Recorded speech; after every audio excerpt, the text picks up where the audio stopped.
I started my first business at 21.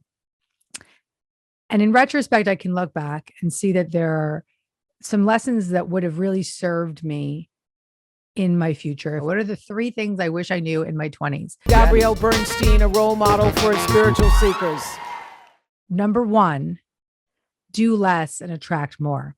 Today, I actually had this experience. I'd said no to something that I really wanted to do. Old Gabby would have 100,000 freaking percent pushed herself, made the whole thing happen, reorganized her entire schedule, just pushed, put herself into some uncomfortable, sort of chaotic time constraints just to get that thing done, to maximize.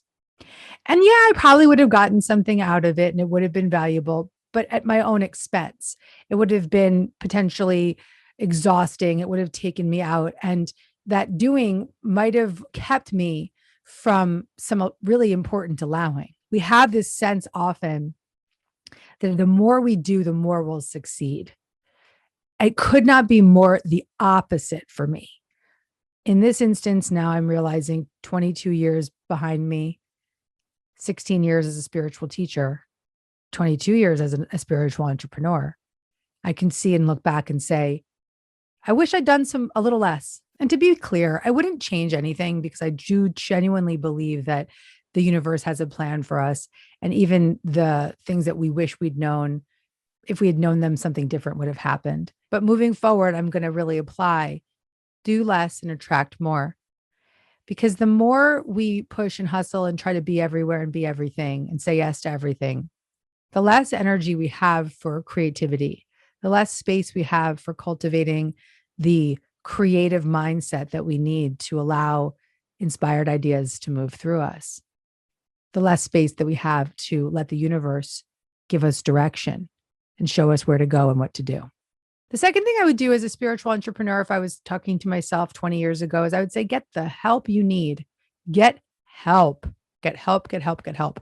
When we are starting any kind of new spiritual venture, whatever it might be, whether it's an entrepreneurial venture or if it's a creative project, we can get stuck in the story of, I don't have the resources, or I can't spend any money to get help, or I don't deserve the help, or I got to do it all myself, or if I don't do it, nobody else is going to do it. That mentality will keep you stuck in the patterns of overworking and under creating, not even underachieving, but just lacking the ability to feel the support that is always available to us when we have a dream. Getting help doesn't mean necessarily hiring somebody tomorrow, but it may mean finding people who are in love with what you do and that want to volunteer with you, or finding someone that wants to barter with you, or paying somebody to be a virtual assistant, but seeking the support that you need so that you can really grow into that desire and cultivate the vision for the future that you want to create. The third thing that I wish I'd known as a spiritual entrepreneur in my 20s is really simple.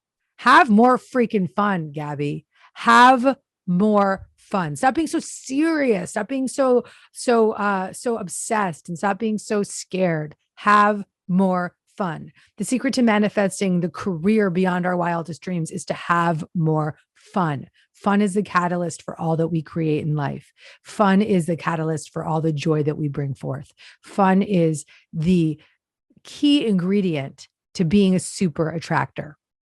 Now, if you're a spiritual entrepreneur and you want more guidance from me on this topic, I have a beautiful PDF download called 10 Ways to Succeed as a Spiritual Entrepreneur. I just can't emphasize enough the power of the practices in this PDF. It will give you this clear direction on the methods that I applied in my own spiritual entrepreneurial path to really set myself free and to show up with grace and to create a movement behind my message. So for all you spiritual entrepreneurs out there, there's a lot of advice that I think can come in handy, and 3 steps in particular. Let's just recap them. The first one is to do less and attract more. Trust me, it's worth it. Number 2, get some help. And numero 3, have more fun. Just have more fun. Go get that download of the 10 Ways to Succeed as a Spiritual Entrepreneur. I've got your back.